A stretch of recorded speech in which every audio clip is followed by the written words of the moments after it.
बालपणाची कहाणी।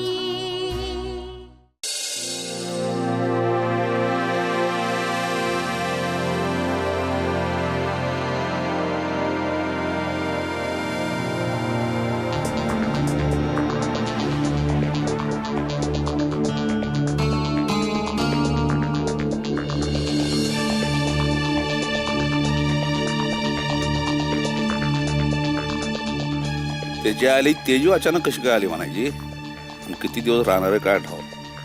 मी तिला जाणून बुजून लांब हॉस्टेलवर ठेवली, कधी तिला घरची सय येऊ नये म्हणून, आणि आलीच तर मी तिला भेटायला जायचो, पण तिला कधी गावाकडे येऊ दिली नाही। आता तिचा रुसवाई सांभाळायला लागणार। बरोबर आहे, माझी प्रत्येक गोष्ट ऐकायला ती काय आता लहान राहिली नाही। तिचं वयच आहे तसं, ती आता 1000 प्रश्न विचारणार। आता मला सांभाळायला हवं।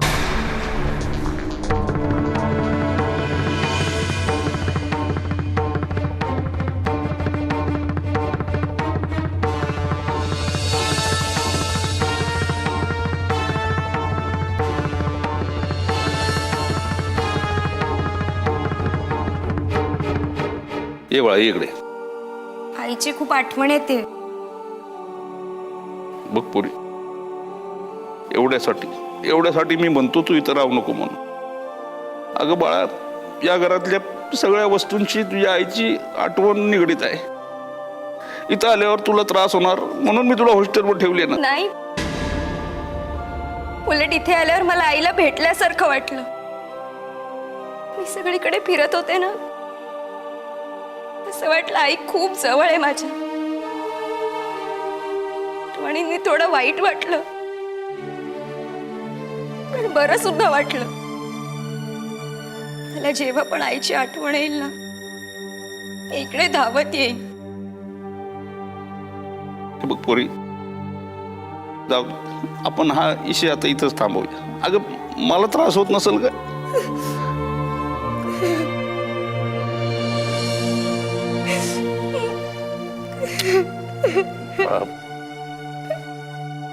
आई अशी अचानक जळून कशी गेली? काय सांगू पोरी तुला। अगं आपल्या घरासमोर ते तुळशी वृंदावन आहे नव्हता, ती प्रदक्षिणा घालायची बघ, तेव्हा ती निरंजन लावायची। ते पदरात धरून येत होती आतमध्ये, ध्यान कुठं बोल तिकडं असेल, एकदम पदर पेटला, साडी पेटली, काय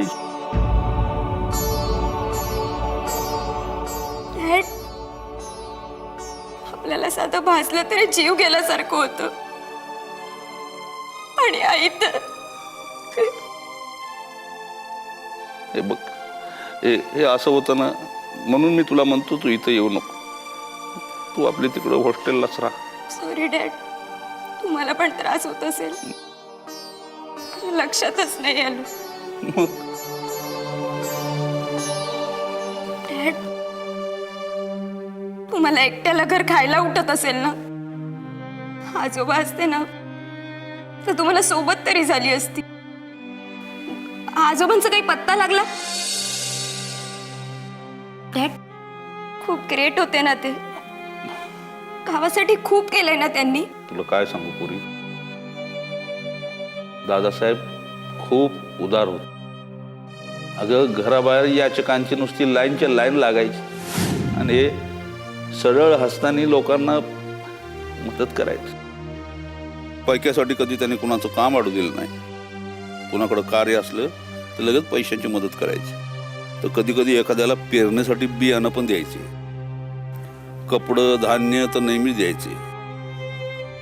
लोकांना लय आधार होता त्यांचा। दादासाहेब काय होऊन बसले तुझ्या आयुष्याचं दादा? एक चूक, केवळ एक चूक भोवली तुला दादा। ज्या हाताने पुण्यकर्म केलं त्याच हाताने त्या नालायक जयसिंगला पोट धरून या घरात लेकरू म्हणून आणलं, दत्तक घेतलं। तो आला आणि सगळी वाताहत झाली, सगळं आयुष्य बर्बाद झालं। मला त्यांनी मारून टाकलं असतं तरी चाललं असतं, पण रक्ताचं पाणी करून वाढवलेलं, सुजल सुफल केलेलं हे गाव ती मातीत गेलं। पुण्यातच मुळातच विलासी वृत्तीचा तू माझ्या नाही लक्षात आलं. आणि ज्या दिवशी लक्षात आलं ना त्याच दिवशी तुला घरातून हाकलून देण्याऐवजी मी तुला क्षमा केली. तिथेच माझा घात झाला. अजूनही तो दिवस आठवतोय मला.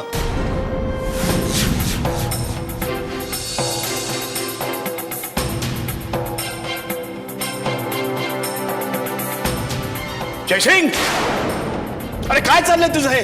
काय चाललंय म्हणजे तेच चाललंय जे तुमच्याच्यानं झालं नाही. मला दत्ता घेतलं ना तुम्ही. अरे लक्ष्मी सारखी सुंदर आणि सात्विक बायको असताना काय अवधस आठवली तुला ही? बेस्ट आहे ही. हे काय आहे सगळं? लिंबू, बावली, उदबत्त्या, दिवा, अगरबत्ती, काय चाललंय काय तुझं? जादू टोणवाले करतोस की काय?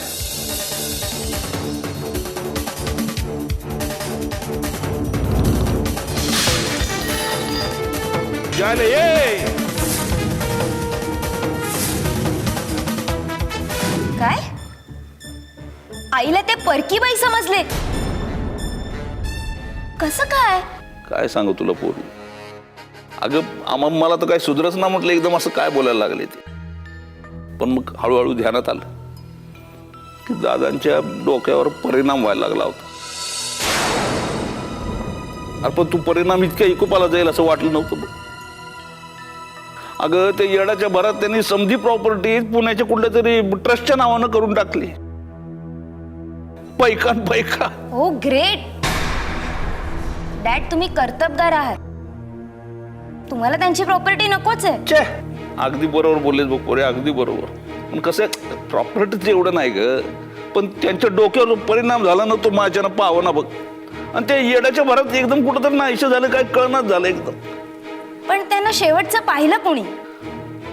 तसं सांगणं कठीण आहे. तुला सांगतो वाड्यात ते आपलं इकडं तिकडं फिरायचे, पण मी समद गाव समधी पंचक्रोशी पालती घातली बघ, पण कुठं पण दादासाहेबांचा काय ठाव ठिकाण लागला नाही. काही लोक म्हणायला लागले की ते मुंबईच्या का नाशकाच्या कुठल्या मेंटल हॉस्पिटलला ॲडमिट असते. आता मेंटल हॉस्पिटलच काय, पण मी तर समधी हॉस्पिटल पालती घातली, पण समधीकडं नानाचाच पाडा बघ.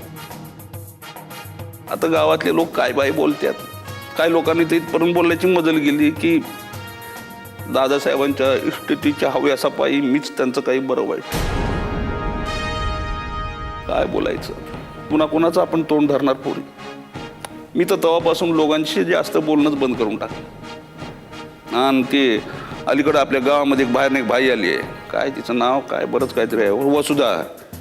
ते जायला माई म्हणतात लोक तिला. लेट डांबरड बाई, एक नंबरची डॅम्बिस आहे ती. अगं ती एवढी ती काय जादूटोना काय करते, लोकांना भ्या काय दाखवते काही विचारू नको. आपल्या गावामध्ये शाळा होती ना काय, ती पण बंद करून टाकली तिनं. लय डांबरड बाई आहे ती. काय हां, शाळा बंद पडली? ए पुरी तू तिच्या नादाला जाऊ नको. हा, लय वस्तात बाई आहे ती. मी आता बघतेच तिला. माझं गाव उद्ध्वस्त करते काय?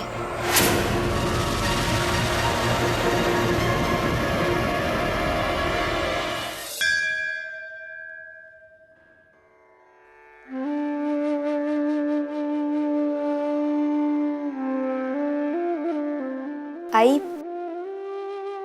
मी ना लहानपणी इथेच यायचे मैत्रिणींबरोबर. जवळच्या रानात चिंचा, पेरू, कैऱ्या खायला. आणि शिवाय आई सुद्धा मला संध्याकाळी आरतीला इथेच आणायची. पण आता आई सुद्धा नाही. आणि हे गाव सुद्धा खूप गलिच्छ वाटायला लागलंय ग. अशी का अवस्था झाली आहे गावाची?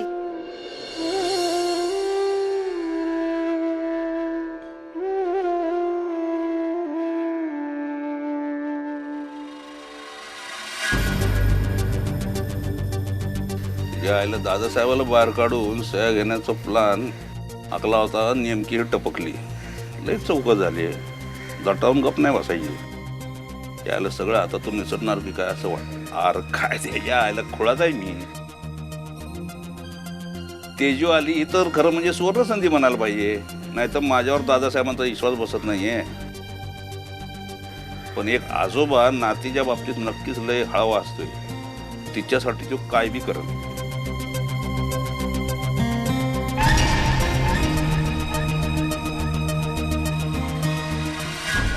बारक्या ठेव की तिकडं. कापड पण ठेव. काय सांगाय पाहिजे का आता गोष्टी ह्या.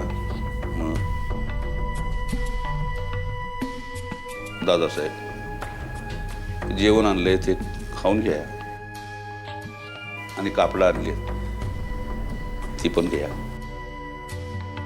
बदलून घ्या. काय कपडे घातले अंगावर बरं दिसते का ते.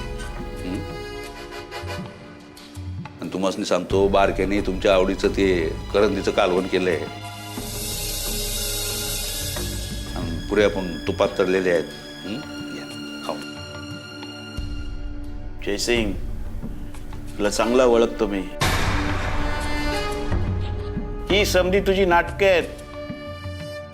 तुझ्या मनात कपट आहे, काव आहे, म्हणून तुझे असं गोड गोड वागणं सुरू आहे.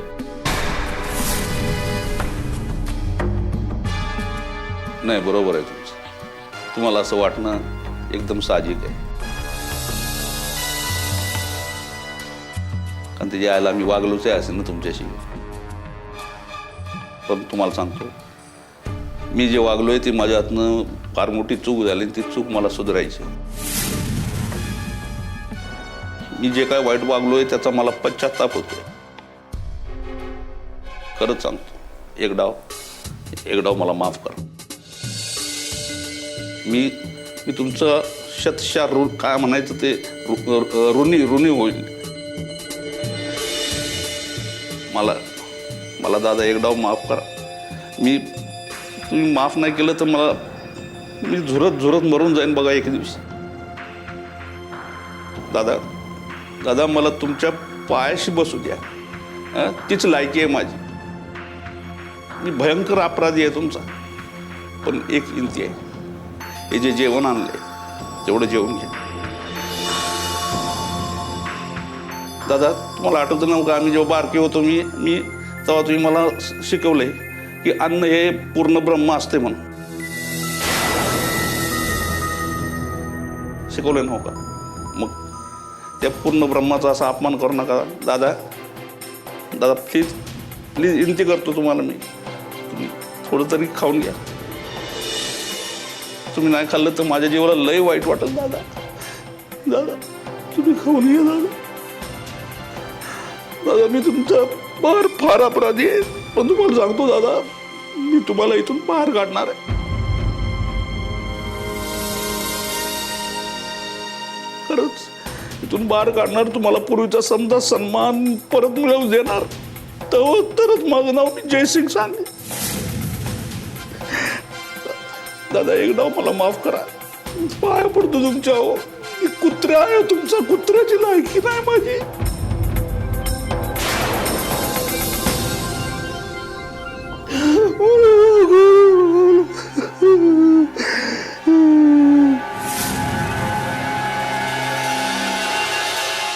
अरे नको नको म्हणत असताना तू त्या मांत्रिक बाईच्या नादाला लागला. आठवतंय तुला.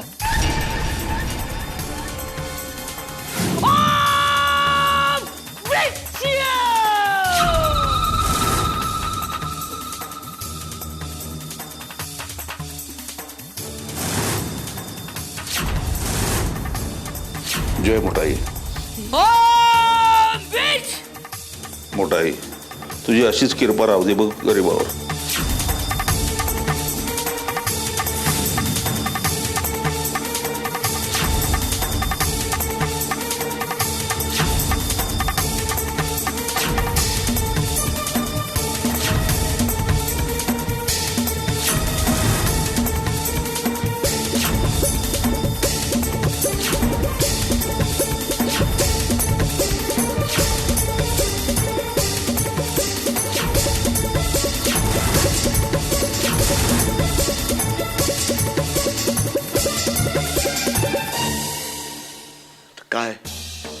काय तुझ्या मनात. अरे आणखी किती त्रास देणार आहेस तू मला. किती यातना देणार आहेस.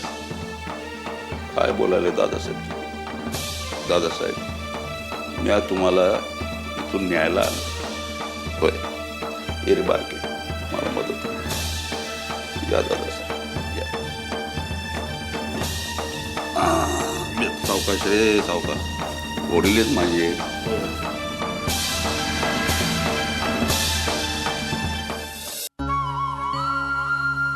कोण आहेस बाळा तू?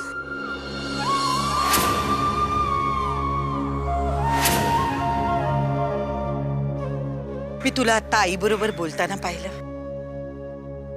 गावाविषयी कळकळ ऐकली. पण जयसिंग सारख्या माणसाच्या हातात सत्ता असल्यावर असंच होणार. कोण म्हणतं असं?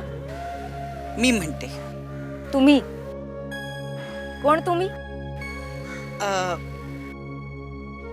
मला सगळे माई म्हणूनच ओळखतात. के म्हणजे तुम्हीच त्या ज्यांनी गावात अंधश्रद्धा, दहशत पसरवली. अहो, लोकांना शिक्षणापासून परावृत्त केलं तुम्ही. गावातली शाळा बंद पाडली, दवाखाना बंद पाडला आणि जादू टोणा करून लोकांना फसवताय. मला वाटतं तू चुकीच्या माहितीचा आधार घेऊन बोलतेस. तुम्ही मला कितीही चुकीचं ठरवण्याचा प्रयत्न केला तरी तो यशस्वी नाही होणार. काय नाही, हे गाव खूप सुंदर होत, समाधानी होत. पण आज तुमच्यामुळे ते बकाल आणि गलिच्छ झाले. तुझा काहीतरी गैरसमज होतोय मुली. मुळात गैरसमज तुम्ही पसरवताय, अगदी स्वतःपासूनच. नाही म्हणजे तुम्ही दिसता तर एवढं सात्विक वगैरे की तुम्ही असं काही करत असाल असं कोणाला वाटणारच नाही. आणि त्यातच जास्त धोका आहे. त्याचं काय ना, लोक तुमच्याकडे बघून तुमच्यावर विश्वास ठेवतात आणि तुम्ही जादू टोणा करून त्यांना फसवता.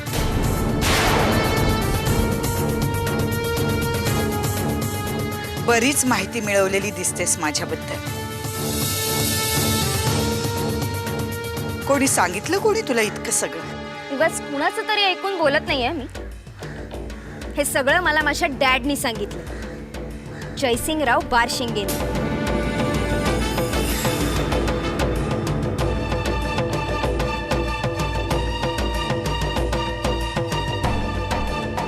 म्हणजे जयसिंगराव बारशिंगेची मुलगी तू? अर्थात